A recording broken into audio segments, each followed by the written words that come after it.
con toda la Iglesia Católica estamos celebrando a Cristo Rey. Una fiesta instituida por el Papa Pío XI el año 1925, con la encíclica Quas Primas.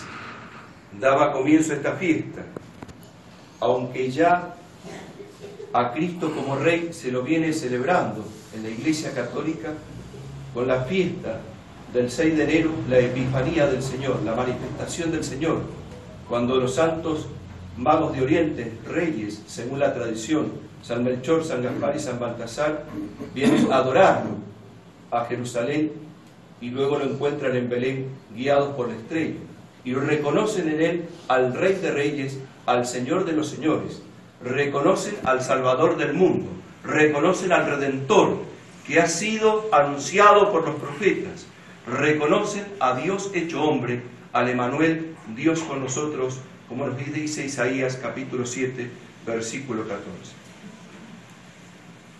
El Apocalipsis en el capítulo 19, versículo 16, nos va a recordar, cuando se refiere a Jesucristo, en su manto y sobre su muslo, tiene escrito este nombre, Rey de Reyes y Señor de Señores.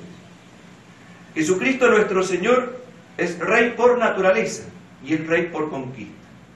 Jesucristo es Rey por naturaleza porque Él es Dios. Él es la segunda persona de la Santísima Trinidad. Es Dios igual que el Padre, igual que el Espíritu Santo. Por lo tanto es Rey, porque toda la creación le pertenece.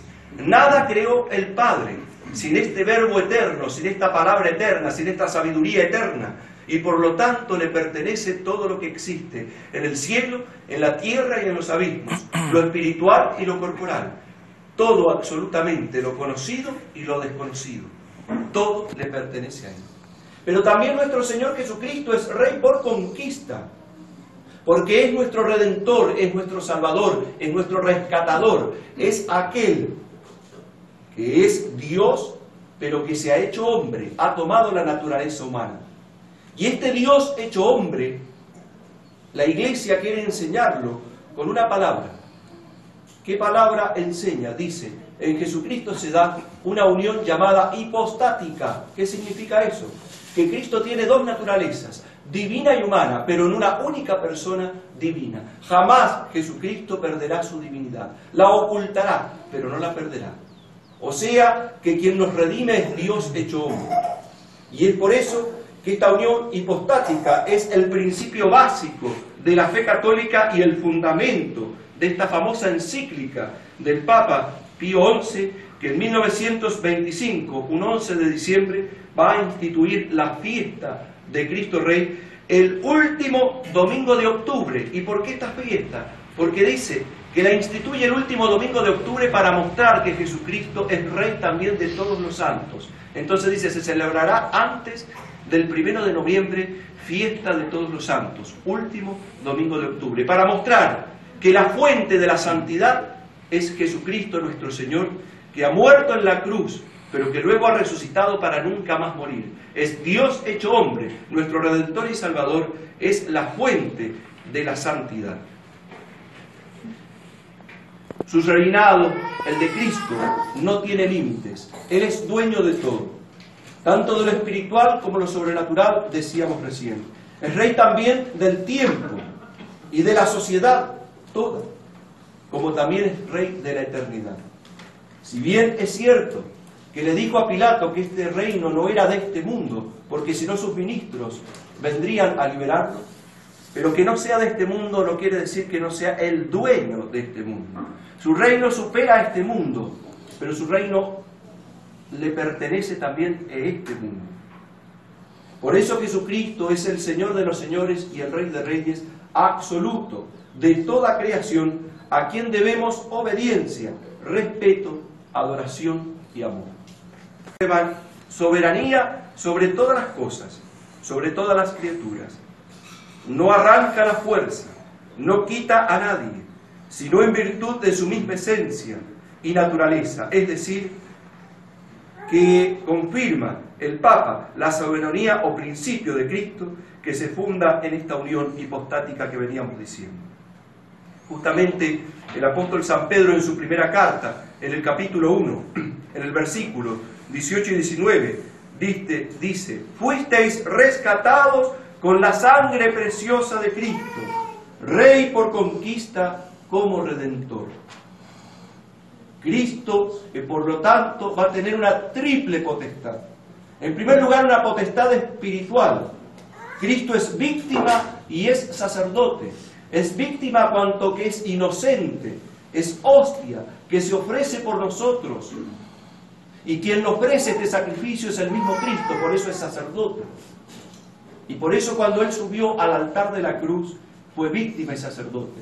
Y de alguna manera también fue altar en cuanto en su corazón ofreció a su Padre Celestial este sacrificio que se manifiesta en ese altar externo de la cruz, porque se entrega totalmente.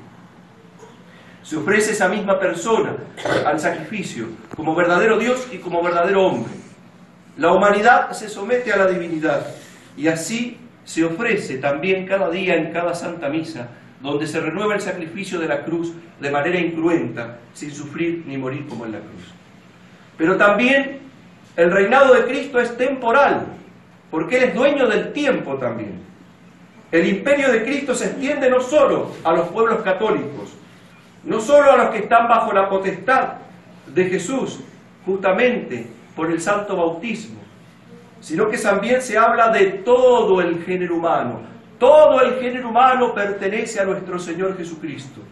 Y es por eso que muy bien el Papa León XIII, en su encíclica Agnum Sacrum, del 25 de mayo de 1869, recordaba esto diciendo que justamente el reinado de Cristo es en lo individual, pero también en lo social. Pública y privadamente, los hombres deben reconocer el dominio de Cristo y por lo tanto, la autoridad de los hombres, que viene de Dios, debe someterse también a Dios. Es muy impresionante ver los signos que trae el oficio divino, que hoy reza el sacerdote, que pide que reine sobre los magistrados, sobre los jueces, sobre los que gobiernan, sobre los que enseñan. Cristo debe reinar, y a eso la Iglesia le llama el reinado social de Cristo, al cual no podemos renunciar, porque si renunciamos al reinado social de Cristo, renunciamos justamente a la misma esencia, a la misma naturaleza de la Iglesia. Porque la Iglesia está puesta en este mundo como si fuera una levadura que debe fermentar la masa de este mundo. No puede hacerse masa, tiene que ser levadura. Y para poder ser levadura tiene que mantenerse los principios que Cristo le ha dado sobrenaturales y también naturales. Y debe defenderlos la jerarquía católica a capa y espada. ¿Ustedes sabían por qué era color rojo el de los cardenales? Que hoy se ha perdido el sentido. El color rojo de los cardenales significa que tienen que estar dispuestos a dar la vida por la fe católica. Ese era el sentido del rojo de los cardenales. Así también Dios llama a cada uno de nosotros a que estemos dispuestos a dar la vida por la Iglesia católica. Justamente Santa Teresa de Jesús decía: yo daría mi vida por una de las más pequeñas ceremonias de la Iglesia católica. Y hoy en día, lamentablemente, esas ceremonias de la Iglesia católica e inclusive principios básicos, naturales y sobrenaturales, son pisoteados y de manera impune. Es por eso que nos oponemos a un Estado laico. La Iglesia jamás ha apoyado un Estado laico, sino que ha apoyado un Estado confesional.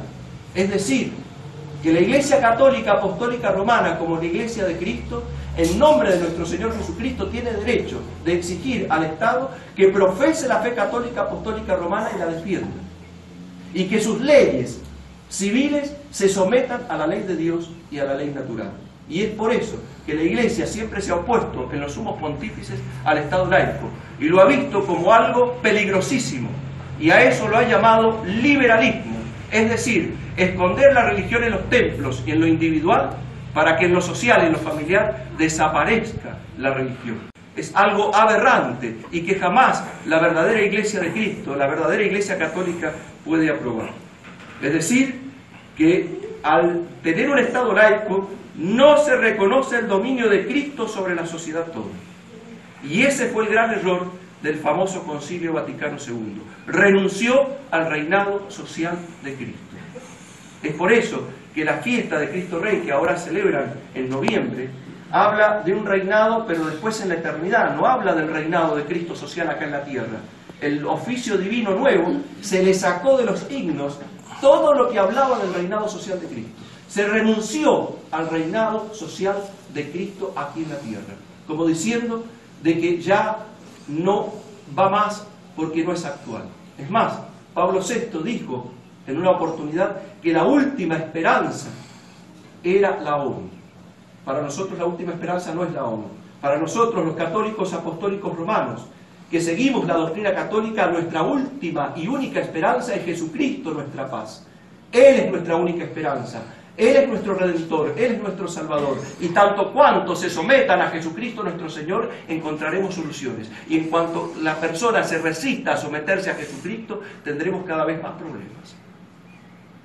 O sea, el derecho de los ministros de la Iglesia, por él fundada, a adoctrinar públicamente y a difundir la fe católica y a convertir a los que no la conocen y a sacar del error a aquellos que están equivocados. La Iglesia tiene una grave obligación en su jerarquía, en los sacerdotes, en los obispos y en los papas, de difundir la religión católica, de expandir la religión católica, de hacer misiones para convertir, de sacar de la ignorancia a aquellos católicos que no conocen y de ayudarlos a acercarse a nuestro Redentor y Salvador Jesucristo. Y esto hoy se está perdiendo, queridos hermanos, porque ellos ya no quieren que Cristo reine. Hoy se vuelve a escuchar otra vez el eco de aquellos judíos que gritaban cuando presentaron a Cristo coronado de espinas, cuando Pilato dijo, eche homo, he aquí al hombre, y ellos dijeron, no queremos que este reino sobre nosotros, que su sangre caiga sobre nosotros y sobre nuestros hijos. Y aquellas palabras, que su sangre caiga sobre nosotros y sobre nuestros hijos, se va a recordar en la oración de consagración del género humano a Cristo Rey en su sagrado corazón. Y que esas palabras, más la conversión de los mahometanos que se pide en esta oración, fue sacada por Juan 23, renunciando al reinado social de Cristo, que habían sido puestas justamente por los papas San Pío X, León XIII, Pío XI, Pío XII, Benedicto XV, habían apoyado este reinado social que venía ya de manifiesto anteriormente y que la Iglesia siempre ha apoyado como algo normal dentro de la Iglesia católica. La Iglesia, con la luz sobrenatural de Cristo Rey, debe iluminar la sociedad toda y dar la ley de Cristo para que se cumpla, y condenar los errores y enderezar los caminos torcidos, y condenar las leyes injustas, es decir, aquellas leyes que van en contra de la ley de Dios o la ley natural. Ejemplo, el aborto. Ejemplo, la igualdad de género. Ejemplo, el que quieran sacar de la educación las cosas inclusive básicas y naturales y enseñarle a los jóvenes cosas antinaturales. Ejemplo, que no se permita enseñar la religión en los colegios y que no se permita difundir la religión católica. Justamente estas cosas que nosotros debemos luchar para que Cristo reine y que hoy quieren promover y vivir sin Dios, sin ley, sin reconocer que tenemos un último fin, la posesión de Dios en la vida eterna por la gracia divina, y que ese fin se consigue ya en este mundo, cuando tenemos que ser dóciles a la gracia de Dios y que tenemos que cumplir los mandamientos de Dios y respetar la ley natural. Justamente nuestra libertad se debe poner al servicio de la verdad y del bien, y hoy se conoce justamente la libertad como independiente de la verdad y del bien. Hoy se quiere mostrar una libertad absoluta, como si yo dijera que es la verdad, como si yo dijera que es el bien. A mí nadie me va a decir lo que yo tengo que hacer, yo hago lo que quiero. Eso no es verdadera libertad, esa es falsa libertad. Recuerda el tema de la libertad, dice que es la capacidad de poner en orden los medios en orden al fin. ¿Y para qué fue creado el hombre? Para conocer, amar y servir a Dios en esta vida y después gozarle la vida eterna. Pregunta 19 del Catecismo 93 preguntas. Cosas básicas que hoy se niegan, que hoy no se quieren enseñar, que hoy causan rubor y vergüenza en los falsos ministros de la iglesia modernista, que se arrodilla ante el mundo para adorar a la falsa bestia y que no quiere adorar a Jesucristo y que ha hecho alianza con el mundo, vendiendo a la esposa de Cristo para que sea ultrajada, violada y herida. Como lo ha sido Cristo nuestro Señor, ultrajado y herido en su amarga pasión y muerte en cruz, pero luego resucitó. Por eso nosotros tenemos fe y creemos lo que dice Cristo: no temáis, yo ya he vencido al mundo. El triunfo es de Cristo, la victoria es de Cristo, aunque en estos momentos su esposa inmaculada esté eclipsada, la Iglesia Católica, por todos los desastres que estamos viendo y por todas las cosas que estamos sufriendo. Justamente este servicio de la verdad y del bien en una verdadera libertad, no tenemos que dejar que lo deformen los caprichos personales o sociales que están de moda. Por eso, queridos hermanos, la oración que vamos a rezar al final de la Santa Misa, en esta misa que estamos rezando con el Santísimo expuesto, con el Santísimo de manifiesto, para mostrar que Él es Rey de los corazones, del interior, pero también es Rey del exterior, es Rey de las familias, es Rey de la sociedad toda. Hoy, frente al Santísimo Sacramento, el Papa Pío XI nos habla de que hemos descrito y justamente que recemos las letanías del Sagrado Corazón de Jesús antes de rezar la consagración al Sagrado Corazón de Jesús como Cristo Rey. ¿Y por qué las letanías al Sagrado Corazón de Jesús? En esas 33 invocaciones al Corazón de Cristo se va mostrando ese reinado de Cristo, interior y exterior, natural y sobrenatural. Y cómo el amor de Dios manifestado en Cristo Jesús va moldeando los corazones que le son dóciles. Jesucristo, como decía el Papa Pío XII en la encíclica Aurietis Aquae, nos va a amar con triple amor. Amor de Dios, porque Él es Dios, igual que el Padre, igual que el Espíritu Santo. Amor humano, porque se ha hecho hombre en una naturaleza humana. Y por lo tanto ese amor humano será doble. Amor de voluntad y amor de sentimiento. Por eso recordamos aquellas palabras del apóstol San Pablo en la carta a los Filipenses en el capítulo 2. Tened los mismos sentimientos de Cristo Jesús. Y porque queremos tener los mismos sentimientos de Cristo Jesús, y porque queremos que Cristo reine en nuestro corazón, que reine en nuestras familias, que reine en nuestros hogares, que reine en nuestros hijos, que reine en nuestros seres queridos, que reine en nuestra sociedad toda. Es por eso que decimos una y mil veces: ¡viva Cristo Rey! ¡Viva Cristo Rey! Hacía ese grito murieron aquellos cristeros en México, defendiendo la fe católica, defendiendo los derechos de la verdadera religión, defendiendo los derechos de la ley de Dios y de la ley natural, y condenando a aquellos impíos y inicuos que se oponían a la ley de Dios y a la ley natural, y que se oponían a que reinara Cristo y a que su iglesia expandiera la verdadera doctrina y la salvación de las almas.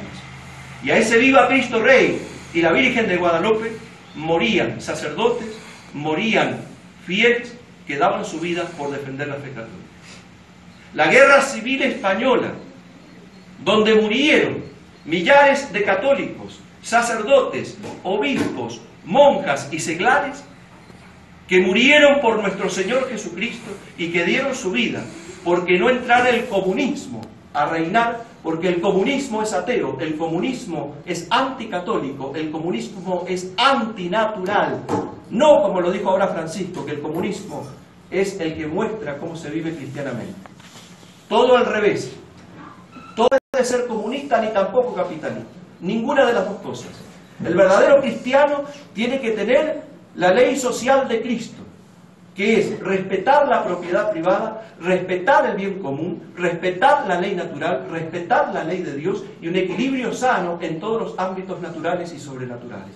Eso es lo verdadero. Lo demás es deformidad del hombre. Por eso es que nosotros, al decir viva Cristo Rey, decimos estamos en contra del comunismo. Al decir viva Cristo Rey, estamos en contra del liberalismo. Al decir viva Cristo Rey, estamos en contra de un capitalismo craso. Al decir viva Cristo Rey, estamos pidiendo que justamente se viva ese equilibrio sano, natural y sobrenatural que la Iglesia está obligada a predicar, y que los gobernantes de la tierra están obligados a someterse en ello, a nuestro Señor Jesucristo. Porque aquel que tiene poder en este mundo lo ha recibido de Dios y tendrá que dar cuentas de cómo lo administre, del bien o el mal que haga. Por eso, queridos hermanos, hoy, en este día tan importante y con tanto dolor en el corazón, viendo cuántas cosas están pasando en el mundo, en la sociedad toda, en nuestra patria, cuántas cosas que están pasando y cuántas personas que se están perdiendo, cuántas almas que se pierden a causa de la ignorancia y la confusión y el indiferentismo religioso, nosotros volvemos a decir: viva Cristo Rey, viva nuestra Madre del Cielo, Reina del Universo, porque si bien Cristo es Rey, porque es Dios por naturaleza y por conquista, la Virgen es Reina por gracia. Ella es la llena de gracia, la humilde esclava del Señor, pero también la que llamarán bienaventuradas todas las generaciones. Aquella que habla el Salmo 44 o 45 en algunas Biblias, esa reina vestida de Ofir, que se presenta ante el Rey y que las generaciones llamarán bienaventurada, recordando proféticamente aquellas palabras del Magnífica, de esa oración que la Virgen dijo cuando visitó a su prima Santa Isabel. Por eso nos ponemos en las manos de María Reina, y unidos a nuestra Madre del Cielo, y sabiendo que Cristo tiene que reinar en nuestro corazón, sabiendo que Cristo tiene que reinar en nuestra familia, sabiendo que Cristo tiene que reinar en nuestra patria, sabiendo que Cristo tiene que reinar en el mundo entero, aclamamos desde el corazón inmaculado de María el triunfo de su corazón inmaculado para que Cristo reine. Y es por eso que decimos: ¡viva Cristo Rey!